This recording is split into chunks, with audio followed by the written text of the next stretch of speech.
Hi, now I'm going to show you how to look for flea dirts on your dog. The fleas aren't always obvious because they live in the hair of the dog and crawl around and don't always see them. So when the vet does check for fleas, this is what we advise that you do. First of all, a good spot for the fleas to actually gather is around the back end of your dog. It's nice and warm, and that's why you'll quite often find your dog's nibbling in this area, and sometimes you'll get a wet patch or balding of the fur.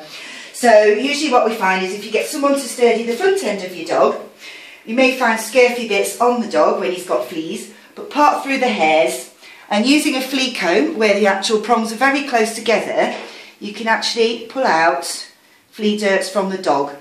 Now quite often they're black, and once you sprinkle them onto a piece of paper, you can actually then take them and run them under the tap. So I'm just going to pop them down a second.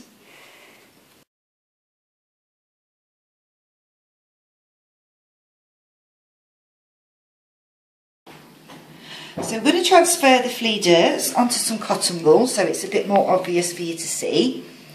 So we actually have a real flea there that you can see there. It's come out with the flea combing. So we'll just tip that onto the cotton wool. Then what you'll find is because the fleas actually digest the blood, so the blood actually comes out as faeces, if you wet some of the cotton wool and fold it over, you'll actually find that the flea dirts actually do a tinge of red where the blood actually seeps out with the water into the cotton wool. So that's a guarantee that the dirts that you've scraped out of your animal is actually flea dirts. Thank you.